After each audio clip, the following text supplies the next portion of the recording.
Hey, good morning, everybody. It's Cowboy Mike with the Cowboy Mike Poker C-Log, the Cowboy Log. We got a special treat today. We got an interview with Barbara Rogers, who I've known for over 10 years, and met her at Foxwoods a number of years ago. And she's a writer she started out with Poker Player magazine and a newspaper, and she's a card player now.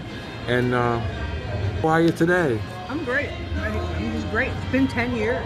Wow. So tell the story of how you got into writing for the paper edition of Poker Player and where it went from there, and even your poker experience as well. Yeah, we're going back a ways. Well, my late husband and I started out playing in bars for free rolls, and met other people that played, and at the time that was a way to get people to come into the bars and buy drinks and things like that. It didn't cost anything, and they always paid out the winners. And from there we met a group of people that were playing at a club, a private club in the back room with the door locked.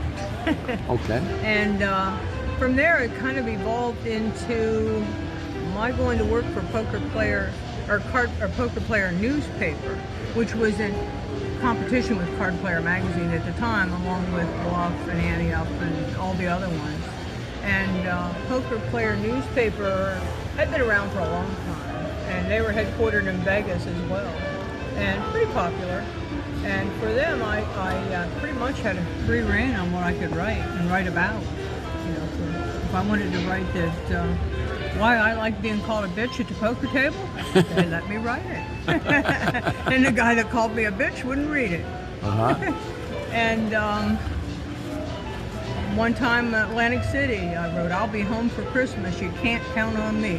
The guy that I was with, one of my poker buddies, he couldn't seem to leave. And it was Christmas Eve. We got home in time just for Christmas.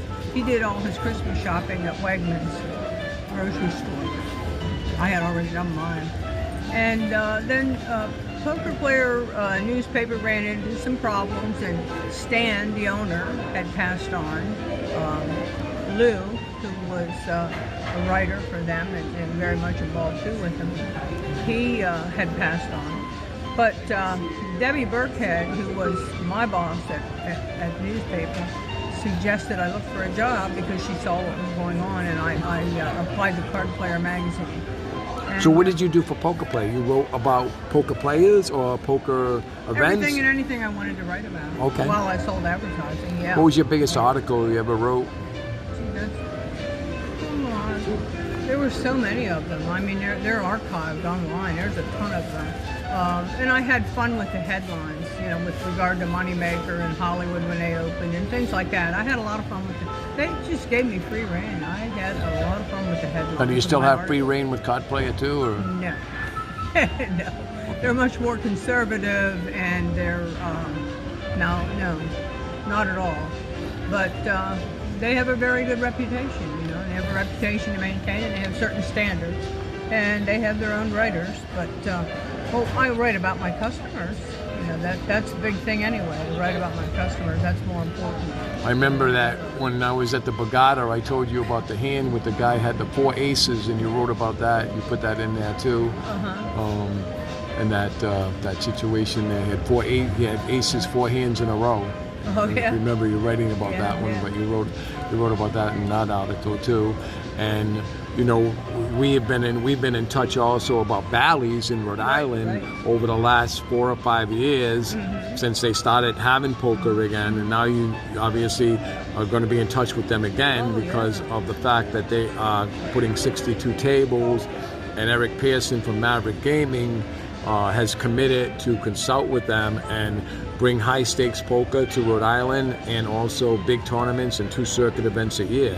So that's exciting for that as well. Well, that's very exciting news. You know, with what's going on in the poker industry and other areas, that's very exciting news.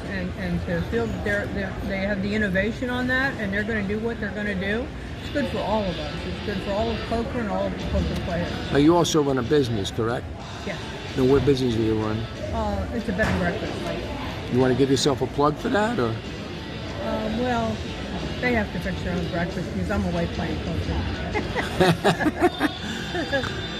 All right, so we're here at Turning Stone. We're about to enter the day 1B of the 460 100K guarantee. And we're going to be at separate tables, and hopefully we'll both be at the final table. And like I said, Barbara's a very good friend. I've known her for over 10 years, and we've been great friends over the 10 years. So this is Cowboy, the Cowboy Mike Poker C-Log, the Cowboy Log. And this, we'll call this the Barbara Rogers edition. And I hope you all like and share, subscribe please. And Turning Stone they hit the guarantee yesterday. Just so you know, they had 287 players yesterday. They're expecting between 350 and 400 today, so the prize pool should be well over 200,000 in that respect, or close to 200,000 anyway. So yesterday we had a little situation where we had flopped ace 10 king board. We had ace 10 and ace of diamonds, king of diamonds, and long story short, the guy had a straight flush in the river on me, and I got knocked out of that tournament, deep into the tournament at level 11. So today we hope to do better, but please like and subscribe, and thank you again.